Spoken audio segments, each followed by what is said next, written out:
आज हम एक बहुत ही दिलचस्प और कह सकते हैं कि गहरे आध्यात्मिक एक राज्य एक धर्म लॉ एंड ऑर्डर की स्थापना के समय स्वयं का परिवर्तन कर विश्व परिवर्तक बनो। ये शीर्षक ही अपने आप में एक पूरा घोषणा पत्र जैसा लगता है। हाँ। मतलब ये एक बहुत बड़ा दावा कर रहा है कि दुनिया को बदलने का जो नक्शा है वो आपके अपने मन के अंदर ही छिपा है। बिल्कुल।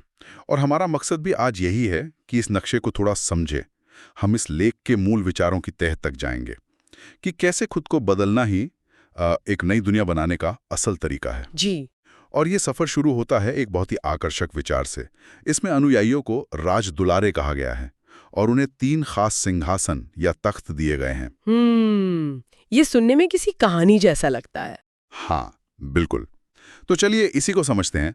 तो ये 3 तख्त क्या हैं? जब मैंने ये पढ़ा तो मुझे ये बहुत आकर्षक लगा।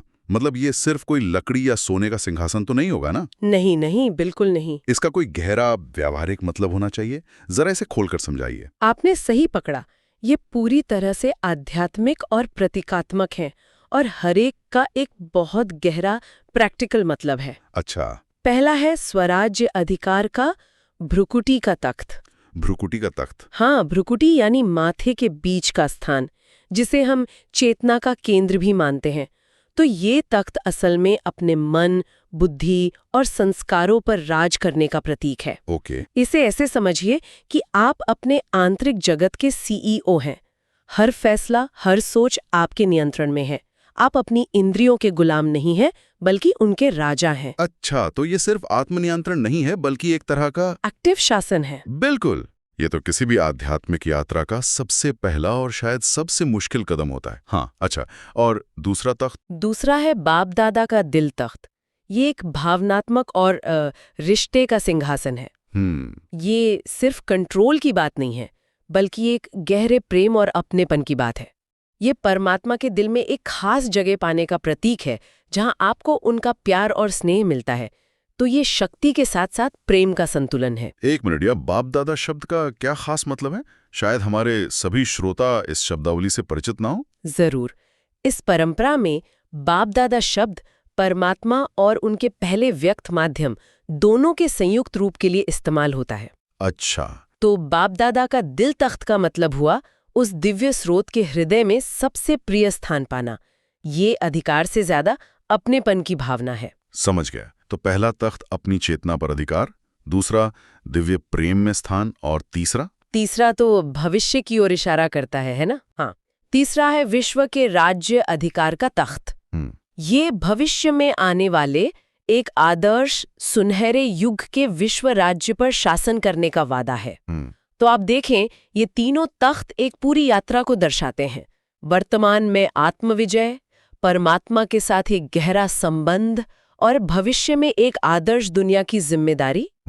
और लेख कहता है कि इन तीनों की स्मृति से एक रूहानी नशा महसूस होता है। जी, एक दिव्य और स्थायी खुशी। ये तो ही तख्त की बात, लेकिन एक राजा को सिर्फ तख्त ही नहीं, ताज भी चाहिए होता है।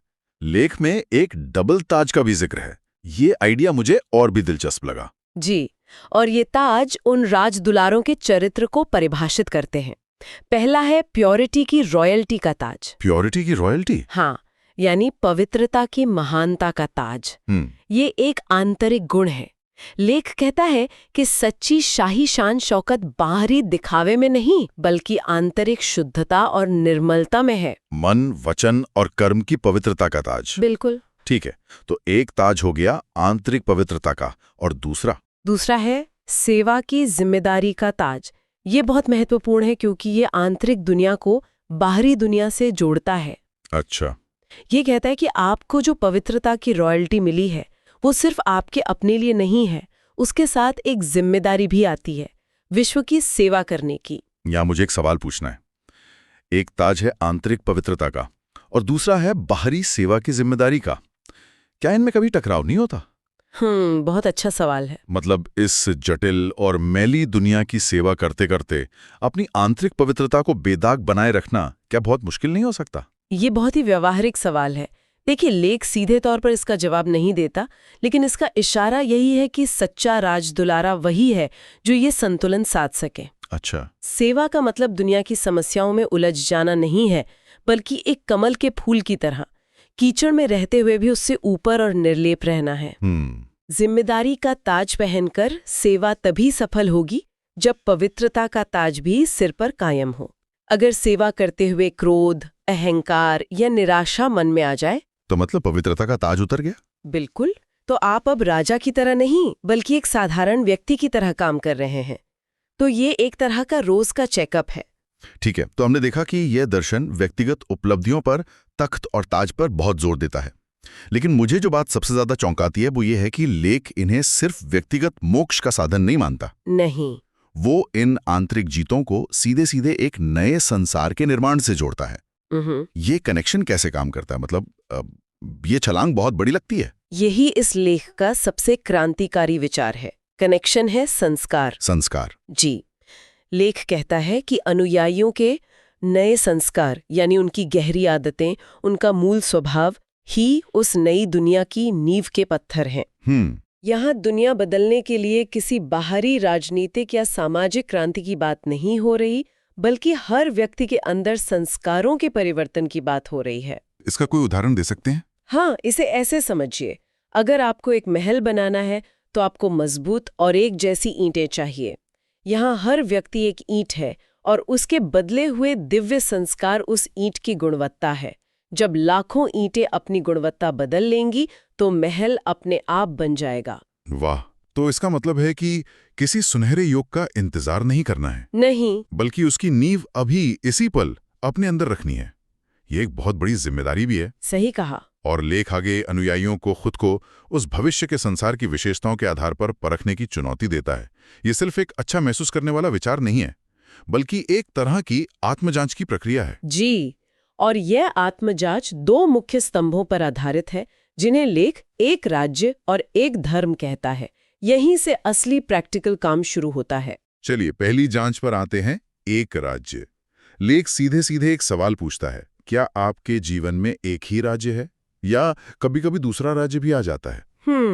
सुनने में बहुत सरल लगता है, लेकिन इसका असली मतलब क्या है? ये एक बहुत ही पावरफुल मेटाफोर है। यहाँ एक राज्य का मतलब है परमात्मा की श्रीमत का राज्य। श्रीमत का राज्य? जी, यानी जीवन का हर फैसला, हर सोच, हर कर्म सिर्फ परमात्मा के दिए गए दिव्य निर्देशों के अनुसार हो। आपके मन के सिंहासन पर सिर्फ एक ही राजा का शासन हो। और ये दूसरा राज्य क्या भला है? दूसरा राज्य है माया का राज्य। माया का राज्य? हाँ, यानी भ्रम, विकार और नकारात्मकता का प्रभाव। क्रोध, लोभ, अहंकार, मोह, ईर्ष्या, ये सब माया के राज्य के मंत्री हैं। अच्छा। तो जब लेख यह सवाल पूछता है तो वो असल में पूछ रहा है कि क्या आपका जीवन पूरी तरह से दिव्य मार्गदर्शन में है या अभी भी ये नकारात्मक शक्तियां आकर आपके मन के सिंहासन पर कब्जा कर लेती हैं? क्या आप इसका कोई रोजमर्रा की जिंदगी से जुड़ा उदाहरण दे सकती हैं? ये माया का राज्य सुनने में बहुत भारी भरकम लगता है। बिल्कुल, इसे ऐसे समझिए जैसे हम अपने फोन की नोटिफिकेशंस को कंट्रोल करते हैं। अगर हर ऐप को आपको पिंग करने की इजाजत है तो ध्यान हमेशा बंटा रहेगा, आप कभी फोकस नहीं कर पाएंगे। माया उन्हीं गैर जरूरी ध्यान भटकाने वाली नोटिफिकेशंस की तरह है। गुस्सा एक नोटिफिकेशन है, लालच दूसरा। अच्छा। एक राज्य का मतलब है सेटिंग्स में जाकर सिर्फ एक यानी श्रीमत की नोटिफिकेशन को ऑन रखना और बाकी सबको ऑफ कर देना। वाह! तो जब आप ट्रैफिक में फंसे हैं और कोई गलत साइड से आकर आपकी गाड़ी के आगे लगा देता है, उस एक पल में जो गुस्सा और झुंझलाहट आपके मन पर हावी हो जाती है, वही माया का राज्य है। सही बात है। उस वक्त राज गुस्से का चल रहा होता है। लेख इसी रोजमर्रा के आंतरिक संघर्ष की बात कर रहा है। वाह, ये फोन नोटिफिकेशन वाला उदाहरण इसे एकदम साफ कर देता है।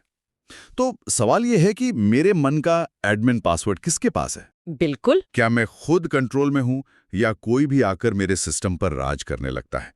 लेख पूछता है, क्या श्रीमत के साथ माया की मत भी मिक्स हो जाती है क्या?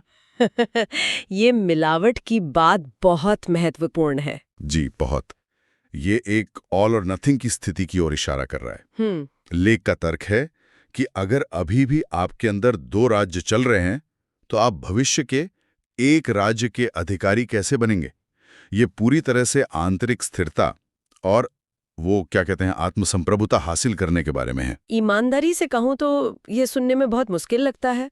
रोज की जिंदगी में तो मन पर काबू रखना ही सबसे बड़ी लड़ाई है। तो ये लेख उसी संघर्ष को सीधे संबोधित कर रहा है और कह रहा है कि इस लड़ाई को पूरी तरह जीतना होगा। जी, और ये कह रहा है कि उस संघर्ष को खत्म करना ही असली पुरुषार्थ है। जब तक दो राज्य हैं तब तक आंतरिक शांति नहीं हो सकती। एक राज्य की स्थापना ही असली स्वराज्य है, ठीक है? तो मन पर एक छत्र राज स्थापित करना पहला कदम है। लेकिन राज होगा किस कानून के तहत? यहीं पर एक धर्म का विचार आता है ना? हाँ। लेकिन यहाँ धर्म की परिभाषा पारंपरिक मजहबों से बहुत अलग है। हाँ, और ये समझना बहुत जरूरी है। यहाँ धर्म का मतलब पूजा पाठ या किसी संप्रदाय से नहीं है। यहाँ धर्म को धारणा के रूप में परिभाषित किया गया है। धारणा? जी, धारणा का मतलब है किसी गुण को जीवन में इस तरह उतार लेना कि वो आपका स्वभाव बन जाए। ये किसी बाहरी पहचान या कर्मकांड की बात नहीं है, ये आपके चरित्र की बात है। और लेख के अनुसार वो एकमात्र सर्वोच्च धर्म या धारणा क्या है? लेख के अनुसार वो सर्वोच्च धर्म है पवित्रता। पवित्रता? हाँ, और ये सिर्फ शारीरिक ब्रह्मचर्य तक सीमित नहीं है। लेख में संपूर्ण और सदा पवित्रता की बात की गई है, मतलब मन में, वचन में, कर्म में, सपनों में और हर संबंध संपर्क में पवित्रता। विचारों में भी कोई अपवित्रता ना हो। जी, ये तो और भी कठिन लक्ष्य है। कर्म को नियंत्रित करना फिर भी शायद संभव हो, लेकिन अपने विचारों को पूरी तरह पवित्र रखना, ये तो लगभग असंभव लगता है। यहीं पर लेख की सबसे दिलचस्प बात सामने आती है। ये इस मुश्किल को स्वीकार करता है और इसका समाधान बताता है। पवित्रता को नेचुरल और नेचर यानी स्वाभाविक और स्वभाव बनाना। नेचुरल और नेचर? हाँ, इसका मतलब है कि पवित्रता एक संघर्ष नहीं लगना चाहिए, बल्कि वो आपकी सहज प्रवृत्ति बन जानी चाहिए। जैसे सांस लेना स्वाभाविक है, वैसे ही पवित्र रहना भी स्वाभाविक हो जाए। इसका कोई उदाहरण? जैसे आप गाड़ी चलाना सीखते हैं, शुरू में आपको गियर, क्लच, ब्रेक सब पर ध्यान देना पड़ता है, एक संघर्ष है। लेकिन सालों बाद ये आपका नेचर बन जाता है, आपको सोचना नहीं पड़ता। सही बात है। लेख यही कह रहा है कि पवित्रता के साथ भी यही करना है। ये उदाहरण बहुत अच्छा है। अब लेख में इस बात का भी जिक्र है कि कई बार अनुयायी कहते हैं कि वो अपवित्र विचार या बोल नहीं चाहते, लेकिन फिर भी उसका कोई अंश या थोड़ा सा हिस्सा सामने आ ही जाता है। बिल्कुल। ये देखकर अच्छा लगा कि लेख इस जमीनी हकीकत को स्वीकार कर रहा है। जी, यह इस बात को स्वीकार करता है कि यह एक प्रक्रिया है, एक पुरुषार्थ है, लेकिन लक्ष्य बिल्कुल स्पष्ट है। लेख याद दिलाता है कि आत्मा का मूल स्वरूप, जिसे अनादि स्वरूप और आदि स्वरूप कहा गया है, वो है ही पवित्र। अच्छा। तो ये कुछ नया या अप्राकृतिक हासिल करने की बात नहीं है, बल्कि अपने मूल स्वाभाविक स्वरूप में वापस लौटने की बात है। हमने बस समय के साथ गलत आदतें या संस्कार पकड़ लिए हैं।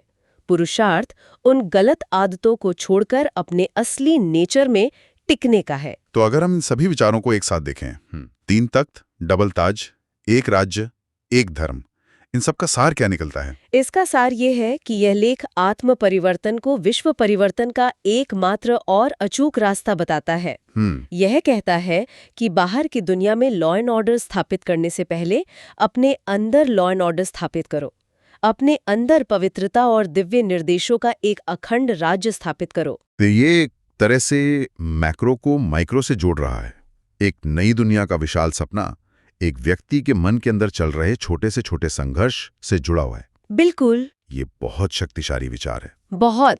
रास्ता है लगातार आत्मनिरीक्षण करना, अपने संस्कारों को बारीकी से जांचना और पवित्रता जैसे गुणों को अपना दूसरा स्वभाव बनाना। जब हर व्यक्ति अपने अंदर एक राज्य और एक धर्म स्थापित कर लेगा, तो बाहरी दुनिया अपने आप उस नई व्यवस्था को प्रतिबिंबित करेगी। तो लॉ एंड ऑर्डर की जरूरत ही नहीं पड़ेगी। पड़ेगी ही नहीं, क्योंकि हर कोई स्व अनुशासित और दिव्य गुणों से भरपूर होगा। और अंत में एक विचार, ये लेख पूरी तरह से आंतरिक रूप से एक राज्य और एक धर्म स्थापित करने पर केंद्रित है, जिसे हम एक तरह की आंतरिक लॉ एंड ऑर्डर कह सकते हैं। कह सकते हैं। ये हमें एक बहुत बड़े सवाल पर सोचने के लिए छोड़ जाता है। अगर ये आंतरिक स्थिति हर व्यक्ति द्वारा हासिल कर ली जाती है, तो क्या बाहरी लॉ एंड ऑर्डर की संस्थाओं जैसे पुलिस, अदालतें, सरकारें की जरूरत सच में खत्म हो जाती है, जैसा कि शीर्षक में संकेत दिया गया है? ये एक बहुत गहरा और विचारोत्तेजक सवाल है। क्या आंतरिक व्यवस्था अपने आप बाहरी व्यवस्था का निर्माण करती है? अगर हर कोई अपने स्वराज्य में स्थित हो और पवित्रता के धर्म का पालन कर रहा हो, तो टकराव का कोई कारण ही नहीं बचेगा। अपराध, भ्रष्टाचार, विवाद, ये सब तो माया के राज्य के लक्षण हैं। सही बात है। अगर वो राज्य ही खत्म हो जाए तो इन बाहरी ढांचों की क्या जरूरत रहेगी? ये लेख इसी आदर्श स्थिति की ओर इशारा करता है और ये सोचने पर मजबूर करता है कि हम सामाजिक समस्याओं के समाधान हमेशा बाहर क्यों खोजते हैं, जबकि शायद असली समाधान हर व्यक्ति की चेतना के स्तर को ऊपर उठाने में छिपा है। बिल्कुल।